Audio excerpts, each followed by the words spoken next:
inspiration, motivation. Walking boldly, dreaming big. Jazzy Stilettos. Jazzy Stilettos. Laughing hard. And dancing freely. Knowing yourself, being yourself. Walking the walk, not just talking the talk. Girl, I'm just ready to see folks making moves in their lives and taking things to the highest of heights, you know? Yeah, it's like wearing a good pair of stilettos. They change how you carry yourself. Jazzy Stilettos. Jazzy Stilettos. You walk taller with confident steps. Jazzy Stilettos. Jazzy Stilettos. Jazzy. Jazzy. Stiletto. Jazzy Stilettos. Strut like you got it going on. That's right, and don't let there be a good beat behind that strut, please. Someone give me my theme music. It's all about living a succulent life here on Jazzy Stilettos. We want to encourage you to dream big, laugh at life, and find peace in the midst of chaos. It's not just a show, you know. It's conversations where you can celebrate yourself as we celebrate you. Jazzy Stilettos. Jazzy Stilettos. I'm Andrea Diallo. And I'm Francis Williams, and we're the hosts of the new talk radio show, Jazzy Stilettos. Jazzy. From work to play and back home again, sometimes you just need a word from someone to help make your moves toward those dreams. And remind you to get out there and live life. And you know, we can't not talk about relationships. We're gonna talk about Relations. Jazzy, spunky. So meet us in the Red Room, the last Wednesday of each month at 7 p.m. Eastern Standard Time on the FIA Broadcasting Network. Charm, wit, as we help you to get unstuck in the things that you're trying to accomplish in life. Until then, keep walking that walk. Jazzy, spunky. Charming, witty, yet a little loopy and crazy. Jazzy Stilettos. What? 7 p.m. Eastern Time. Last Wednesday. Je ne sais quoi. No, a certain something. Jazzy Stilettos.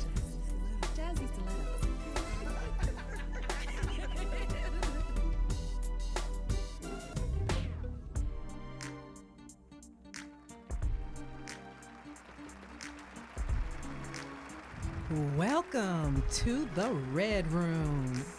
Sit back, relax, keep your mind open and your heart at ease as we move down this pathway of life together.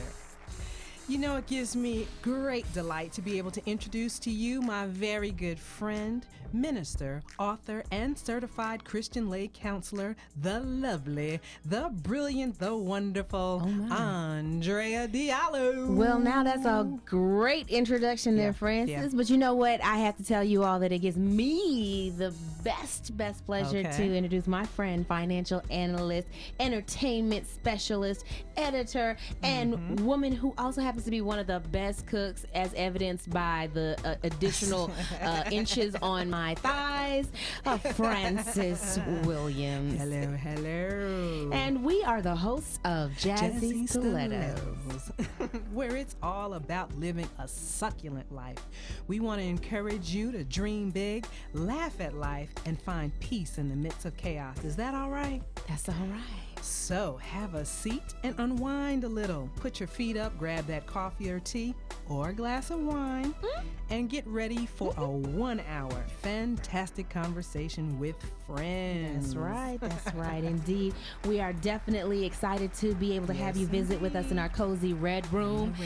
Now, you know, the room is not really red. No, it's not really red. It's a little bit blue actually in here. But the point of the Red Room is that, you know, we're just chilling. It takes me back to a nice, relaxing poetry jazz club where you just relaxed. And so we want you to just sit back with us every last Wednesday of the month. And you know, we're just going to kind of cruise through here. But you know, Francis, I cannot believe that we've already been doing this a few months now. I know. Time is definitely flying, and I can't even begin. I feel like we were just here yesterday, but it's been a whole month. So what you been up to? How you been? I've been good. Thank you for asking. I mean, this past month has been I don't know, a month of family and friends and springtime. I mean, it's nice in Atlanta for those people who are here. Oh my gosh. The weather is really pretty today. In my heart. And and it's just, you look outside or you're just walking outside and it just makes you feel good about where you are, you know? So today is a good day, and I think that this month past has been a good month. I've had the opportunity, like I said, to spend a lot of time with family, and I enjoyed them. Absolutely. I have to say that, right? That's a good thing because, everybody can't say the same when they spend time with family. I enjoyed them, and I've been spending some quality time with my friends, too, and I've enjoyed them. That's all right. So it's been a good month. That's it's been a real good month. thing. And I have, taken some of the things that we talked about in the last months to heart, and have made some changes in my life as well. What? So I Did feel you like cut somebody? I'm progressing. No, and the fact that I didn't. Oh, that's a good thing. Because remember, I was supposed to be nice in 2010. So the fact that I am doing well. We're talking to Sweet Fran this year. This year's Sweet Fran. So I'm making great steps in my life. That's a wonderful thing. I'm glad. Progress. Baby steps. That's beautiful. Baby step. So how about you? What's been keeping you going this month? Girl, it's been a crazy March has been a crazy month, and since the last week in February, I actually made a journey over to India, and it was phenomenal, life-changing. And I've traveled to other places, and so I think that you see things like poverty wherever you go. Poverty is poverty, but there was just a whole nother level of learning and cultural enrichment that I got in going, and also some rest, a little bit of rejuvenation. Right. Whenever you go do ministry elsewhere, sometimes it just is a little bit of jazz, something to fire you up a little bit. So I spent my little change and went on up the street and came back, and it was good. It was beautiful. good. It was really good. But I'm definitely glad that I hope that you all have been having a great month as well, with family and friends and travel and whatever it is that keeps you going. Encouragement. Whatever it is. Yes, that you've been walking your walk and not just talking your talk. Because we're here to continue that conversation that we started in January about just helping people to dream big and just keep laughing loud and keep moving. I'm definitely glad this month we are talking about okay, wait a minute, I just need you all to know that my stomach just twinged just even thinking about saying these words. But anyway, you can say them. So today we're talking about loosen your finances before you lose your mind. That was very good, Andre. I said it with a smile on my face and everything. I know, oh my goodness. Isn't it exciting? And I promise you the conversation is right on time. So look, for you listeners out there, as you're listening to the show tonight, if you have any thoughts or opinions that you'd like to share with us, by all means, please do so. You can call us and join the conversation at any time by calling us at 770-498-0125. You said that fast, girl. Slow down. Again, that's 770-498-0125. You see how my voice got deeper too? As if you really said 0125. Or you can email us now while we're live on the air at jazzystilettos@gmail.com. I got my little pink laptop You got it up? She does. It's the Jazzy laptop. Yeah, it is. So I'm tuning in. I hope that you guys will tune in with us too. Oh, you know what? And if you happen to be Facebook savvy, you can also check us out on Facebook. Girl, I stay on Facebook. Yeah. I probably needed to give up Facebook for the Lenting season. I don't think you could have done it. You might be right. So anyway, Fran, let's get to the topic, girl. Okay. I know people are probably wondering when I said loosen your finances. They're like, what on earth is she talking about? Right. That's not even good English. There's no real way of saying you're going to lose something. Loose me. But to lose something is really about setting it free. You like that? Loose me. Yeah, I do. Yeah. In Christian circles, a lot of times you'll hear people talk about loosing in the context of prayer or of demonic attacks, and I think that's exactly how I think about finances. But anyway, we'll get to that in a minute. That's but terrible. it's something that we get freed from, and we definitely want to help people to get free from anything that's holding them back, anything that's making it so that they don't feel like they can move forward with freedom and with peace in their life. And so, you know, it's kind of like that bondage that keeps us entrenched in everyday life. So we're talking about loosening our finances and setting them free, making room in our finances for dreams to happen and for life to proceed abundantly, just as God has designed for us. But loosening doesn't just mean a quick fix. I think, you know, it's not like magic where poof, all of a sudden it can happen. Right. Even if you were instantly to win $1 million, you know, we know that the statistics say that if you are in financial bondage, when you get that $1 million, it's likely that you're going to return there too, and quickly. Right. And so today we want to have a frank conversation about just what it takes to begin to feel some of that breathing room in your finances. I know that, you know, sometimes you can't actually make some things happen. Like, you can't tell your boss today that your raise is going to be this, but you can do some things with your emotions. You can do some things. You can make some strategic plans on your side. Do what you can do to get some things happen. You may not get loose overnight, but in the next hour, perhaps you'll be able to take at least one breath deeper than the one before and feel a little bit of that anxiety kind of move off your shoulders. I can see your shoulders are tight right now. I'm like, if anybody's looking at our, no, don't touch me, don't touch me. We're going to unloose those shoulders. Exactly. Yes. That's what we're going to do over the next hour. Okay. We'll find my pressure points. You better. You know, I tell you what's interesting, though. For me, I mean, it was crazy the responses that I actually got when I mentioned what the show's topic was, right? It was almost like I had said something offensive, right? Or asking people to be a part of something dreadful or unspeakable. Demonic, I'm telling you. I mean, it's like in some cases you would think that finances was the F word. All right, you say finances and it's you know, you get it's all like I feel that. a headache coming on. Do we really have to talk about this right now, or can't we just talk about that later? You know what? It's like I felt like the guy on that Palantir's All Fruit commercial that's like, can somebody please pass the jelly? And everybody's like, exactly. You know, it's been so long. You're telling yourself right now because most people don't know what that reference is. They don't know that anymore. Well, all I know is he said something. Yeah, she clutched her pearls and everything. So, you know, I feel like when I'm talking about finances, that's what it's like. And I don't understand. Do you have those same feelings when somebody mentions finances or money matters to you? My eyes are rolling around in my head right now. Why? For those of you who cannot see me, I am beclumped, to say the least. You know, I'm one of those people that I am she, I am he, I am one of those people that you were talking about. I practically break out into hives just thinking about finances. And I'm one of those people who has to force myself to confront my finances. Like, you know, this past weekend, I really wanted to get my budget done. Part of my goal was by the end of March, I would have my budget in place and a functional budget that I would hopefully be able to kind of pursue consistently. And so I decided the first step, though, was to at least write down my debt. And I had to take baby steps so I wouldn't hyperventilate. So I just started by creating a list of all my current debt. And I just did it, you know, I started making the framework for the budget, and then I left it alone. I walked away before I started to feel a catch. Before there was a catch in the throat, I walked away so that, you know, I get why it's the thing that people don't want to discuss. And particularly if they're out of money, like so many people these days in particular are, and they're trying to make a nickel stretch to a dime, and you know that's like me. And so you want to be able to do more. You know, you want to be able. So anyway, maybe it's just the timing of the conversation, but we're bombarded with the news and everything. About bad money situations, and I definitely think it's time to talk about it. It's past time. It's a stressful time for everybody.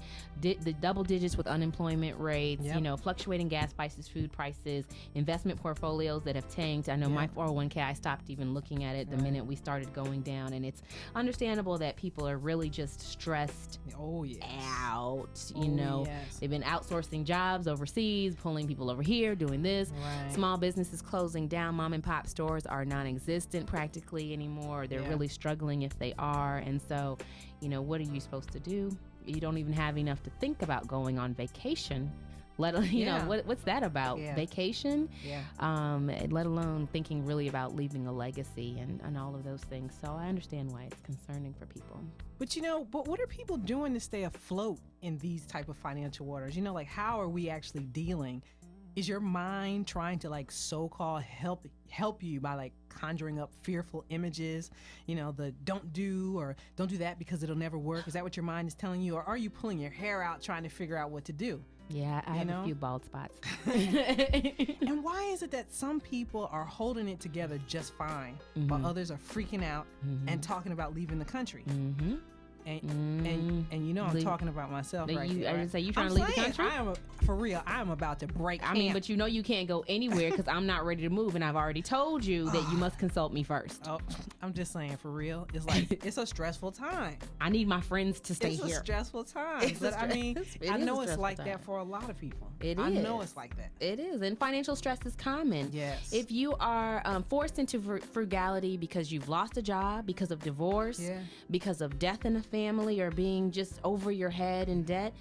Truthfully, it's just any of these situations can lead to people feeling insecure, fearful, anxiety, of course, depression. We probably have a rise. If we looked at the statistics, we'd probably see a rise in, suicidal rates and all of those things. And, you see on the news people taking out their whole families and taking themselves with them, suicide murders.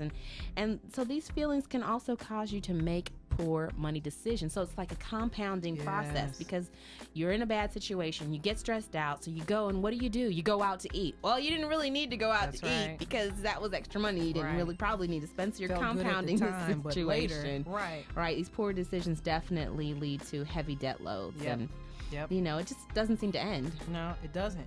And when you reach this point, the feelings of helplessness and hopelessness can become overwhelming, right? So you literally get to the point where you stop functioning, right? And I've seen it with my own eyes. Don't be depressed, I mean, because I want to say that your attitude or your outlook, right, and your approach really does make a difference. Okay, it really does make a difference. If we put a positive effort into the situation, we are more inclined to get a positive outlook from the situation. Positive return from the situation. I am rich. Okay, wait. I am peaceful. Exactly. I am joyful. Exactly. So Death what? I read an occasional short period of stress can be considered a good thing, believe it or not. Motivating us and helping us to focus. Okay. And helping us to drive to whatever our goals are. So we're going to be a country full of focused folks. Yeah, if nothing else, we'll be focused, right? Okay, well, look, I mean, if you're ready to get into the conversation, let's we haven't already been running our mouths. I know, it's just us. I know. Let's go ahead and introduce our guests. There really are other people here. To our friends. It's more than just Andrea and I. It's more than just us. It is more than just us. Listen, we have two wonderful, wonderful people here who've decided to join us today. We're going to start by introducing Mr. Kevin Kamusoko. Did I say your name correctly? Yes, you did. Oh, perfect. Andrea, go ahead, girl. All right, now. With your reading self. Kevin is a native of Zimbabwe, and he is a Keller Graduate Keller Graduate School of Management graduate. Say that 50 times. And he has a master's in accounting and financial management. He currently is working in nonprofit accounting, and just recently he got engaged to a wonderful young woman. Yay! That's and beautiful. So he doesn't have any children, and he's here to share and give everything out of his brain that we can possibly get in 45 minutes. We can take. Say hi to the folks. Hello, folks. How are you? I hope you're doing well. Just trying to come out here and help you out as much as we can. And hopefully this will be a very fruitful 45 minutes. Yeah. And hope to empower and share some knowledge on how to live a financially stress-free life. Stress-free. Beautiful. That's great. That's what I look forward to in life. Financial stress-free. Yes. Well, why don't you introduce our other guest? Well, we also have Maggie Kulik, and she's originally from Pennsylvania. You just know I love everybody from the north. I just want to throw that Northeast. out there. Yes, I love Northeast the East in the Coast. house. Yes. She attended Westchester State University in Pennsylvania, then Emory University.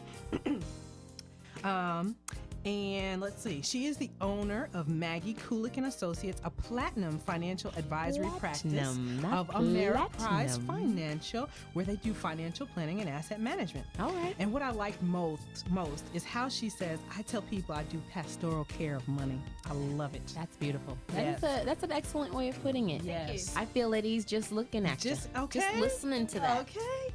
She is a member of the Financial Planning Association, St. Bartholomew's Episcopal, and a supporter of Losling. Is I said that correctly? Losling Institute here in Atlanta. She's the founder of Maggie's Giving Group, and she and her partner have 4 children, ages 20, 19, 16, and 12, with 4 cats, a dog, and a parrot. And 4 cats, a dog, and a parrot. And a partridge and a partridge. It just always amazes me. I don't have any children of my own, so anytime I hear of people who have multiple children, I'm just in awe. You have a full house there, Meg. Yes. Yeah, we do. That's you should beautiful. be tired. You should be tired just thinking of it. I am. Absolutely. Well, welcome to you. Welcome Thank to you. the show. Thank you. It's Nice great to be here. have you. So, Maggie, we were talking a little bit right before the show. Yes, I am that person that we have been talking about. And so I'm going to lay down on the couch right now. I know, you all tense. We have our own little red room couch that I'm going to get on, our virtual red room couch. Called the corner on the floor. And maybe you can start by telling us, what do you say? What's the first thing you tell somebody who comes to you with anxiety around their finances? And even you, Kevin, can chip in afterwards. And what's the first thing that you tell somebody? The first thing is I don't tell, I ask. Okay. So first of all, the majority of people I meet have some anxiety around their money. Really? And it doesn't matter if they make $20,000 or $50,000 or $500,000. Really? It doesn't. One of the things I've learned over the years is that's just add a zero. If you're anxious, you're anxious. Okay. I meet people who make $500,000 and spend $550. And I meet people who make 50 and spend 55. Okay. So usually I want to know kind of what their background was, what the early money messages were, and try and get at the root of what's driving the anxiety. What do you say early message? Early family messages. For a lot of people, they've come out of situations where there was a lot of fighting about money, or money was used as a way of withholding love or giving love, or there's just a lot of confusion. People just are not raised with very good sense of how to manage a very, in fairness, the situation's gotten increasingly complex for people. For our grandparents, or in my case, my parents, Depression era folks, the math was pretty simple. So much came in, and as long as less went out, they were going to be all right. Right. There weren't 401ks and investment decisions and, for some people, not very complex tax situations. And I think the situation has gotten more complicated. And we live in a society where we are constantly bombarded with messages that say your value has to do with the kind of car you drive, the kind of house you live in, what the clothes are on your back, and so people get caught up in trying to appear one way when they may not have the money, and there's not a lot of support for people living within their Keeping means. up with the Joneses. You got it. Yep. So what's eating you? Man. Now we get into the crux of the matter. I mean, you volunteered, what? You didn't expect that. Uh-oh, see, and we have to go to And now we gotta go to break. break. Okay, that's good. Right on time. I love it. That's great. Dr. P is my friend. That's our producer. We're going to make sure that we come back right at this point. Okay, then I would have thought a really good answer right We're there. gonna pick it up, right? We absolutely will pick it back up when we get back. Because, I did say I put myself on the Yes, couch, so you it's okay. And then we also want to hear from Kevin a little bit about what Yes. his first thoughts are as well. Yeah. How can they get through to us, though? Because there's somebody out there who Yes, needs to who- make me feel like I'm not the only Not one. the only one. I tell you, if you would like to call in and assure Andrea that she is not the only one, please call us at 770-498-0125. She needs your help. I do. I really do. I need you. Yeah. You need me. Like I'm right just now. trying to tell you, really, for real. Call. We'll see you in a little bit, y'all. Come on. FIA Broadcasting Network is now seeking talk shows covering the following subject matter: economy, school and education, cars from antiques to repairs, love and life issues, and finally, music and entertainment. Got a show or an idea? Give us a call at area code 770-498-0125. That's area code 770-498-0125. Or visit us on the World Wide Web at www.fiaworld.com. That's FIA, F as in Frank, IA, world.com. FIA, where pricing and cost are always affordable. FIA Broadcasting Network, bringing you the best in talk entertainment. We look forward to hearing from you.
And we're back. We're back. In the Red Room.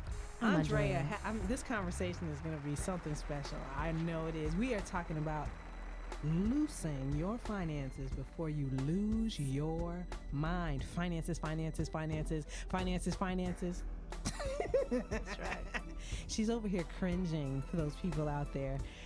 No, I want you to fall in love with finances. I want you to have an open mind tonight. I want you to be able to receive what we're all saying here. This is going to be good. This is going to be good. This is going to be refreshing. This is going to be information. It's going to be something to help you get where you want to get. It's going to be a stress reliever. Absolutely. That's what excited I about feel. it. I'm excited about it. I can tell. Mm-hmm. So, where were we before we went to a break? Oh, we were getting Maggie's first words right before right. we left for break. What did you say again? I said, so, Maggie's like, what I said was. what I said was, right. Well, no, I think I wanted to pick up on a point you made about loosing it. I think that's actually a great idea. Mm-hmm. And I do think it has to do with facing it, looking right at it. I tell people sometimes that, there's an old Buddhist saying that if you stare at the snake in the corner long enough, you'll realize it's a rope. It's not a snake not at really all. a snake. It's not a snake. And And so the whole, really getting into your finances, actually spending time with the real numbers, with the real money, is probably the number one thing to begin to break the power of the anxiety. Because the anxiety comes to a large, our money gets like feral. It's like a beast, and you have to tame your relationship with it. You have to look at it, even daily. Sit. You have to look at it, and for me, sincerely, I think that money issues and the way we treat money in our society is a great location for spiritual practice. Absolutely. That it's not, a lot of people sort of, especially folks who are committed to their spiritual life, have this sort of feeling like, well, money's evil, money's tainted. If I just ignore it and don't look at it, that's really what I'm called to do. And I would argue just exactly the opposite. It's not about looking at the money to count it. It's about having a healthy, balanced relationship with it, and that's a great opportunity for spiritual practice. Opportunity. It's a great opportunity. That's a good word. It's a great opportunity. It's a great opportunity. And I agree. I absolutely agree. I agree as well. We just came off of a financial revival at my church, and so I'm feeling a little bit revived, but I'm also feeling a little stretched because I think there's some things that I would like to do that I'm just not in position to do right now, and I'm impatient. And I want to do it right now. Right. And they're not bad things to do. So that makes me even more impatient because I'm like, I want to do this for God and for the kingdom and and bless people and blah, blah, blah, blah, blah. Situations say different right now. Right. Where you can't necessarily do everything you want to do, good, bad, or ugly. And so, good, bad, or ugly, you can't do everything you want to do. Right now. Right now. Exactly. And sometimes it may not be possible to do that at that particular moment, but that's not to say that you should lose sight of your focus and your dreams. Absolutely. Right. The first thing I always ask people is, in fact, is be honest with yourself. Okay. Get a grip on your finances is being honest with yourself. Lay it out on the table. Ask yourself, how much do I owe? Right. Be practical, be reasonable, and be realistic. Right. Put it out on the table and then say, okay, how much do I make? Whatever sources of income. And put that on the table and go, okay, this is how much I honestly make and this is how much I honestly owe. And the honesty process starts building itself up. If you lie to yourself and put finances and say, I think I owe 100,000 here, and then you hide and say, well, actually it's 120, but I don't want to deal with the 20 right now. Then you're not being open with your finances. Be totally open and approach it with the approach of, this is about developing myself from a financial perspective, but continuing to be honest about it. And once you set out and say, what can I afford to do with my finances, as opposed to what I want to do, set the need first, not the want. You can always get the wants, but you never satisfy all of them. It's an unending cycle. You keep falling and falling and falling. Yeah. What do you need to have? And this is what I have. These are my resources. This is how much I've had. And this is how much I owe.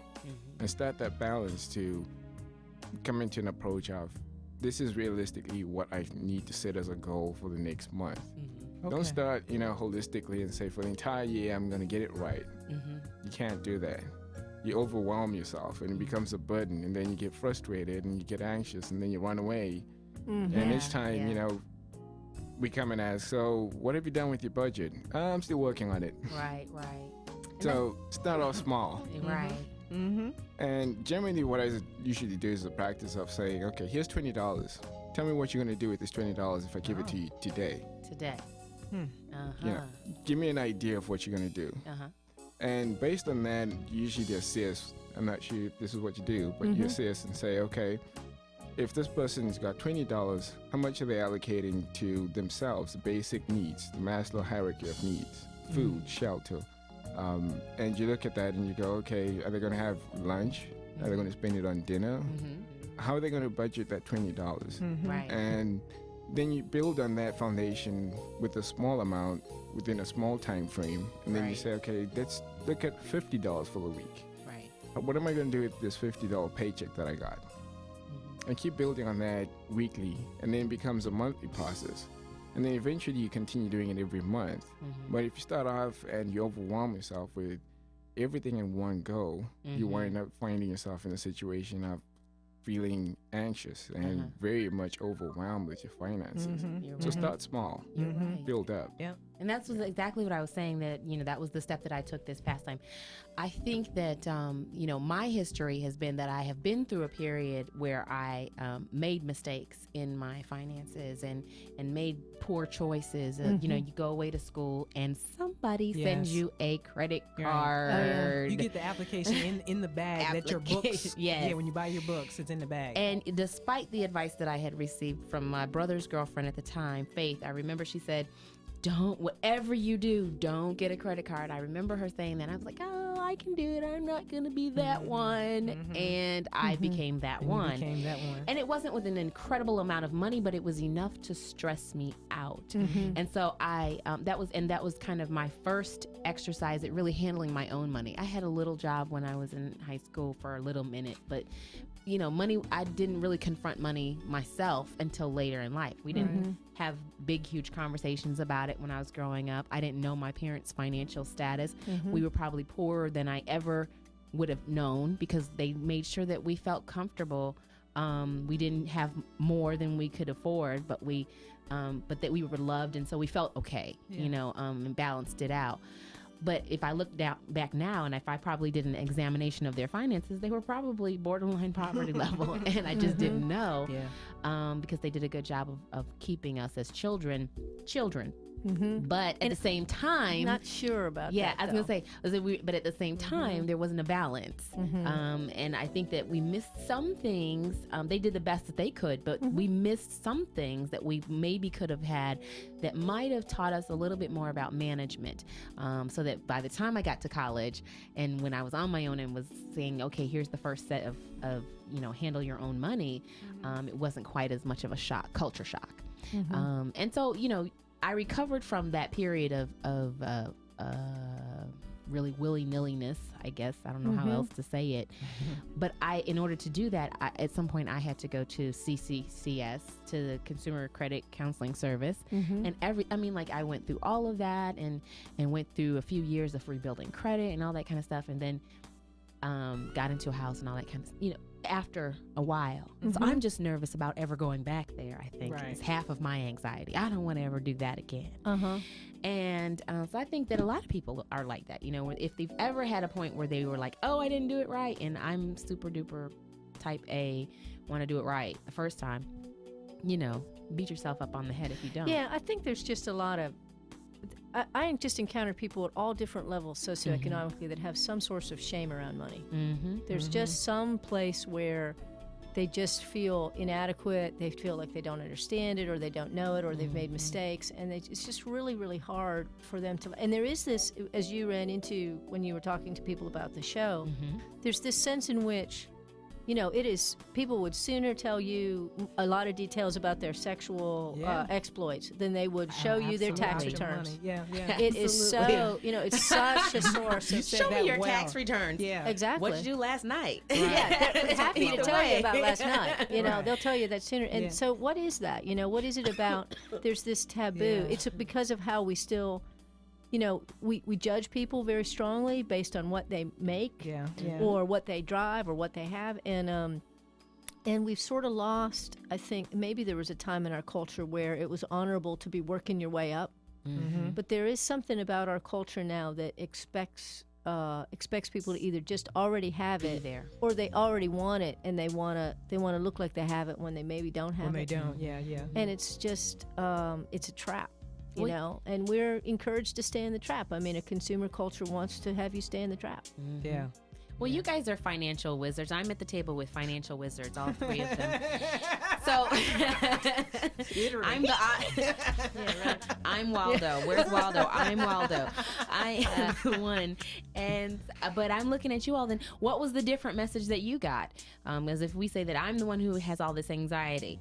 But I had huge anxiety about money growing up. What was the messages that you got? What were those early? Because you said that was one of the first things that you. Yeah, but I had a lot of anxiety.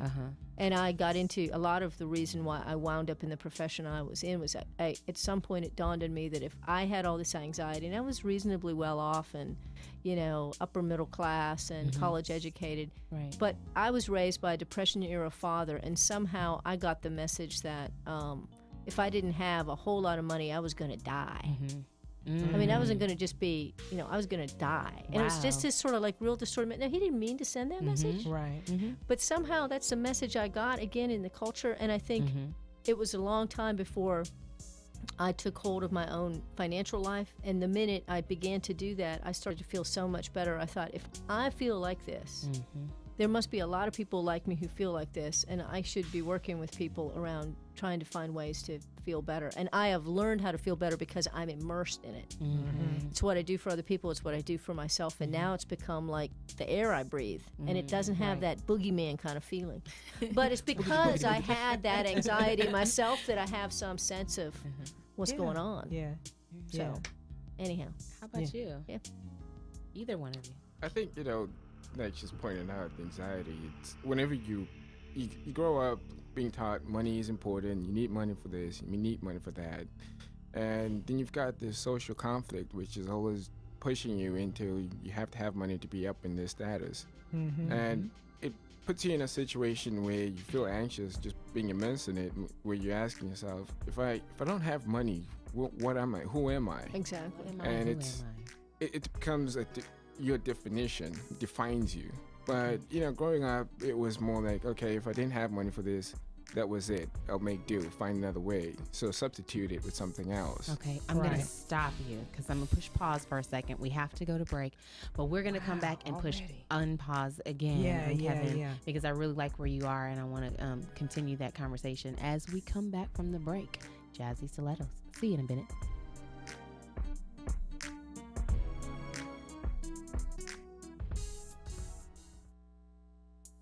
FIA Broadcasting Network is now seeking talk shows covering the following subject matter: economy, school and education, cars from antiques to repairs, love and life issues, and finally, music and entertainment. Got a show or an idea? Give us a call at area code 770-498-0125. That's area code 770-498-0125. Or visit us on the World Wide Web at www.fiaworld.com. That's FIA, F as in Frank, IA, world.com. FIA, where pricing and cost are always affordable. FIA Broadcasting Network, bringing you the best in talk entertainment. We look forward to hearing from you.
Welcome back to Jazzy Stilettos. We are in the red room and having a fiery conversation. Hey now. I love it. I still have a smile on my face, Francis. Andrea is still smiling, so it's all good.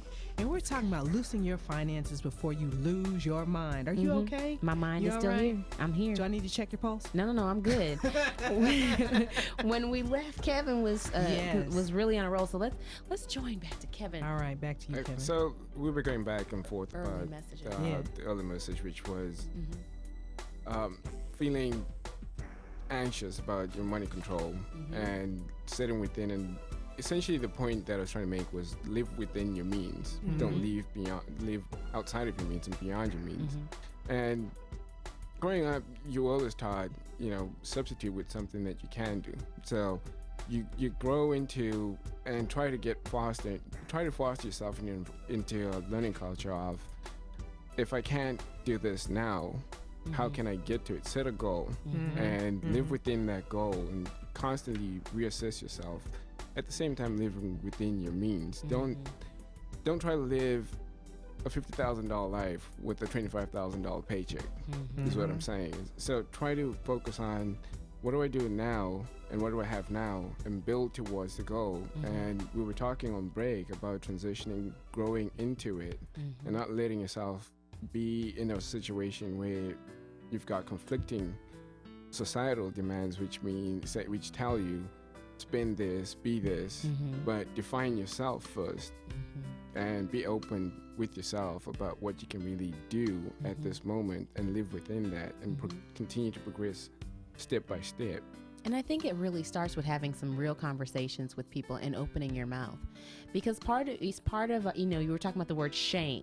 Maggie used the word shame earlier. You talk about taking small steps and being practical, Kevin. I think that those two things can be merged together. In order to get rid of your shame, you have to take some practical first steps and start opening your mouth and talking to people and saying, hey, listen, I'm trying to do something different. I'm trying to grow in this area. If you know somebody, if you see somebody, if you have, what did you do? Right. Particularly if you see somebody that you feel like you can model. We only know so much, but you have conversations about those things. I think that's one of the ways that I begin to start to feel a little bit less verklempt. Right. Absolutely. And a little bit more in control of where I am. And not feel like I have to know everything, but I can know where I am, and that's good enough for now. Absolutely. That's good enough for now. Well, and I think opening up to other people, I think if we started to talk more openly with one another about the real deal in terms of money, what we would find is a lot of the people that you think are really doing a lot better, that you're trying to keep up with, are in as big a hole as you are. Or worse. And that if we all got real with one another, we would have the support with ourselves to do the sorts of things we needed to do to build a stronger financial foundation. But because of the shame, it keeps us, there's this masquerade going on. And a lot of that's broken down in the last year and a half. I mean, in my mind, one of the positive outcomes of some of this financial crisis is some reassessing of, what the heck were we doing, and why were we doing it? Why were we doing all Right. that? It was like the Gilded Age. People were just spending ridiculous amounts of money on stuff that was not going to help them, was not helping the environment, was not helping their families. And I think some of that's being reassessed, and I think it's a really, really good thing. Right. Yeah. It may be that this is the time, like when you start opening your mouth, that, okay, maybe I need to bring in a roommate. We're talking about practical things. Maybe I need to cut down on my number of cars. I've got 3, so maybe I should have. Yeah, like how many do you 2 drive at once? Yeah, You drive all 3 at the same time. that's right. That's right. I mean, says she. Okay.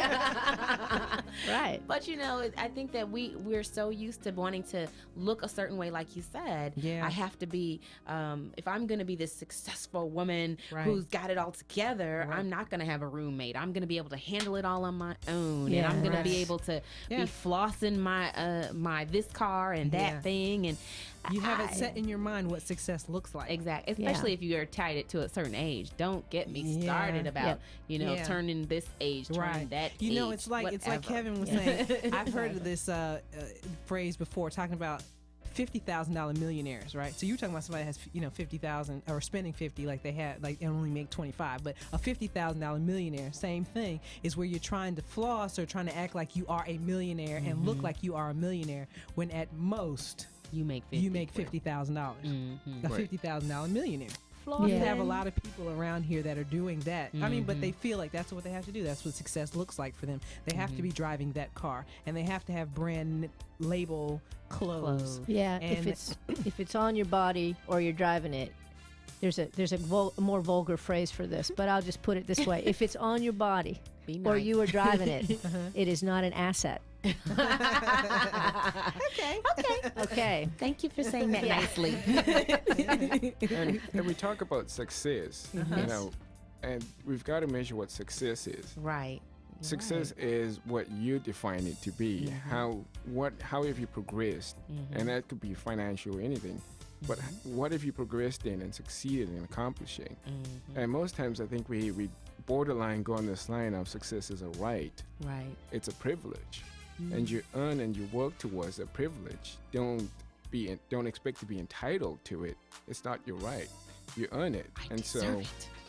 you know, if you come with I deserve to be rich, Yeah. and I'm entitled to be rich, there you limit yourself. You put yourself in a financial challenge because now you put that burden on yourself, and you go, well, I've got all of this to do and accomplish. But meanwhile, the goal is you earn the right to be successful, and then you start Earn deserving the right it. to be successful. Yeah, you see I'm writing that down. I know. I was about to say, I picked up my pencil. Earn the right to be successful. Yeah. My. That's pretty good. You know, we got the right ones on. I tell Yeah. you. Right?